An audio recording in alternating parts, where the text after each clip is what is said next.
especificamente sobre as características e as regras associadas às empresas que vão representar a indústria. Indústria no sentido de manufatura de bens de tecnologia, né? Nós já vimos na aula anterior que o simulador SGM ele produz então 3 tipos de produto, alfa, beta e ômega, que são produtos tecnológicos para atender a demanda desses bens, especificamente a partir do atacado, que vai repassar isso para o varejo, tá certo? Então hoje é importante a gente frisar sobre a indústria. A indústria ela tem basicamente 6 funções, nós separamos essas 6 funções gerenciais e vocês vão ter a noção de que essas 6 funções também estão representadas na decisão que cada equipe irá fazer ao longo do jogo. A indústria, por existir uma relação direta com a produção, então nós destacamos ali que a função, nós chamamos até de competência central da indústria é fabricar produtos, né? Apesar disso, vocês vão perceber que existe no jogo, né, a função importante que é a da própria previdência, ou seja, garantir a evolução do valor econômico da empresa, atender a sustentabilidade da organização, ou seja, que ela possa se perpetuar ao longo do tempo. Planejamento, vocês precisam então ler o que ocorre no mercado, acompanhar o monitoramento dos concorrentes, fazer com que a estratégia que vocês estão intencionando seja possível de ser aplicada. A produção, como eu já reforcei a vocês, na indústria tem o papel do planejamento e controle da produção, estimar a capacidade através da compra de equipamentos e também desenvolver melhorias, né, que podem ser interessantes no futuro.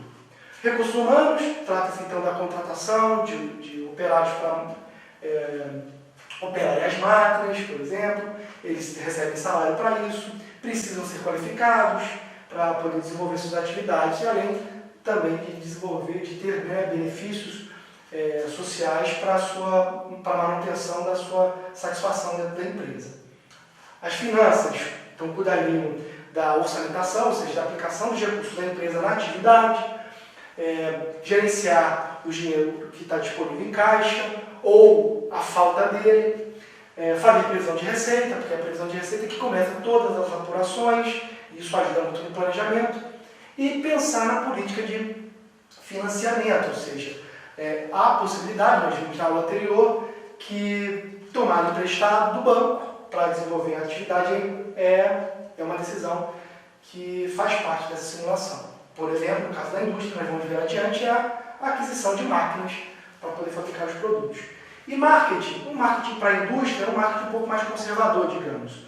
Ele trabalha, além do apressamento, né, definir o preço que cada produto terá, e vocês perceberão isso ao analisar os custos e a negociação junto aos atacadistas. Para isso, a negociação é importante, porque tem a ver com o processo de comercialização e que faz parte do próprio jogo. E também podem pensar em tentar, de certa forma, melhorar o posicionamento desses produtos. Então, vamos avançar nas características da indústria. Antes de conversar, nós falamos no final da aula sobre as regras institucionais, né, sobre as características da demanda. Agora eu vou falar especificamente sobre as características dos fornecedores e de como a venda estará estabelecida entre a indústria. Então eu vou falar um pouquinho sobre as relações na cadeia, no que nós chamamos a montante. Então eu vou explicar um pouquinho sobre as características dos fornecedores e vou falar um pouquinho sobre a relação da indústria com o seu cliente direto, que é o atacado, relações ajusantes, né? Então, o que nós iremos tratar nesse momento são as condições dos fornecedores. É importante dizer que existem regras pré-estabelecidas para o fornecedor no jogo, mas ele é representado pelo mediador, ou seja, pelo professor que vai conduzir a disciplina. Fiquem tranquilos, os fornecedores eles já têm preços e condições pré-estabelecidas.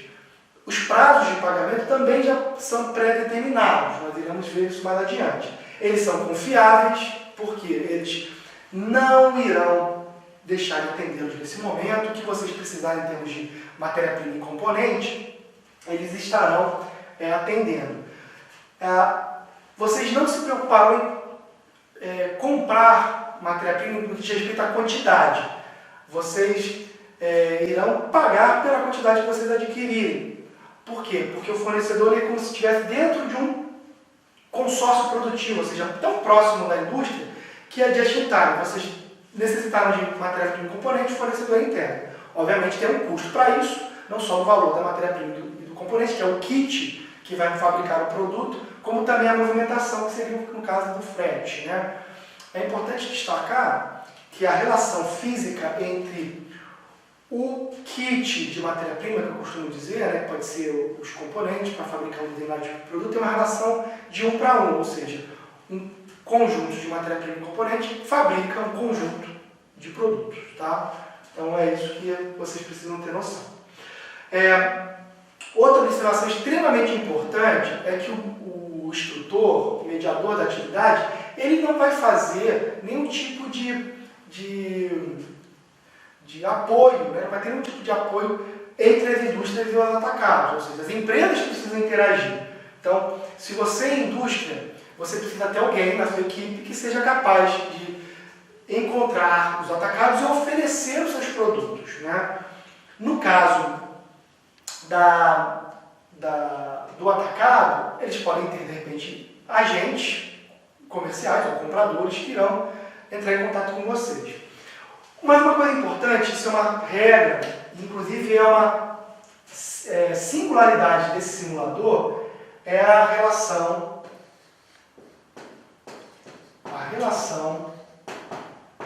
de compra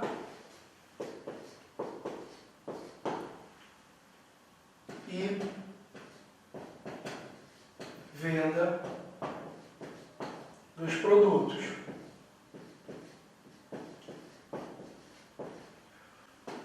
Nós já apresentamos a vocês, de uma certa forma, que o simulador é uma tentativa de representar a realidade, mas ele não é a realidade. Então é uma forma simplificada de demonstrar como as coisas ocorrem lá fora. Bom, a relação de compra e venda de produtos, ela tem uma regrinha, que é a exclusividade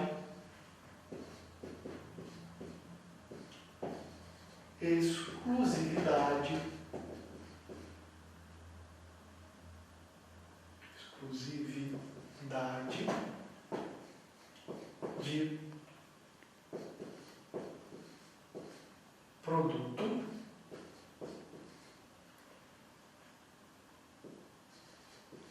no trimestre.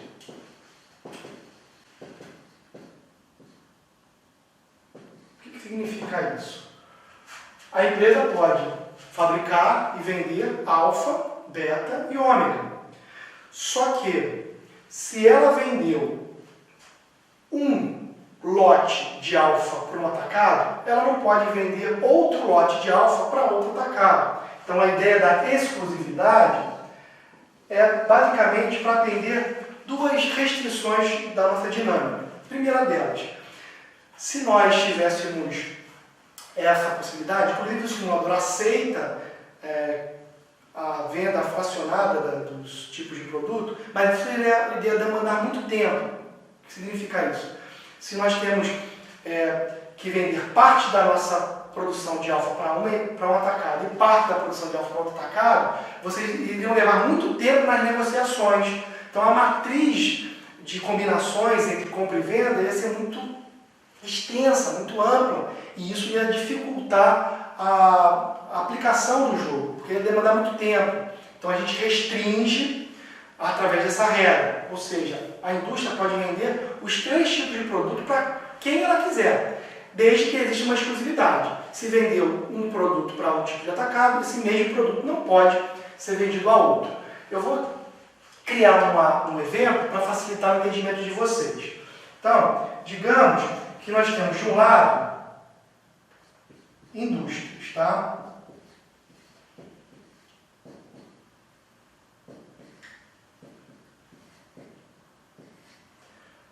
nós temos então aqui duas indústrias. A indústria A, que fabrica alfa, beta e ômega. E temos também a indústria B, que por sua vez também fabrica os três tipos de produtos. Do outro lado, nós temos então os clientes diretos, que são os atacadistas, né? Nós podemos colocar aqui em azul, né? Então temos os atacados, que eu vou chamar então de X, e o atacado Y. Cada um interessado em adquirir alfa, beta e ômega.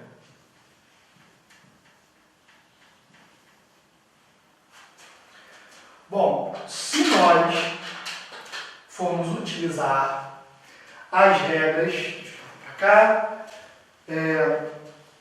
da exclusividade, e eu vou usar então um exemplo. Digamos que nesse exemplo a indústria A vendeu o seu lote de alfa para o atacadista Y. Ela também vendeu um lote de beta para o atacadista X. Já a indústria B vendeu ômega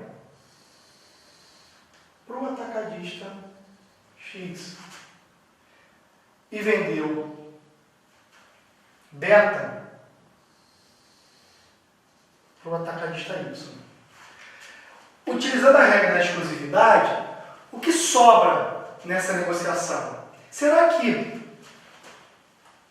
a indústria A pode vender alfa para o atacadista X? Não. Por quê? Porque ele já vendeu para o atacadista Y. Então não podemos fazer a venda, porque já fizemos para outro atacadista. Então o que sobra? O que sobra nessa relação? Vai sobrar, eu vou colocar pontilhado para vocês entenderem. Vai sobrar então a venda de alfa, por exemplo, da indústria B para o atacadista X. E a indústria A, que já tinha então vendido alfa e beta, vai poder vender ômega para o atacadista Y. Com isso, nesse exemplo, a gente esgota as possibilidades de compra e venda, porque todos os três produtos da indústria A já foram vendidos, assim como todos os produtos da indústria B também foram vendidos para seus respectivos atacadistas. Tá certo? Essa é uma regra importante, principalmente para a realidade dinâmica da nossa simulação, tá certo? E a atividade no jogo de empresas.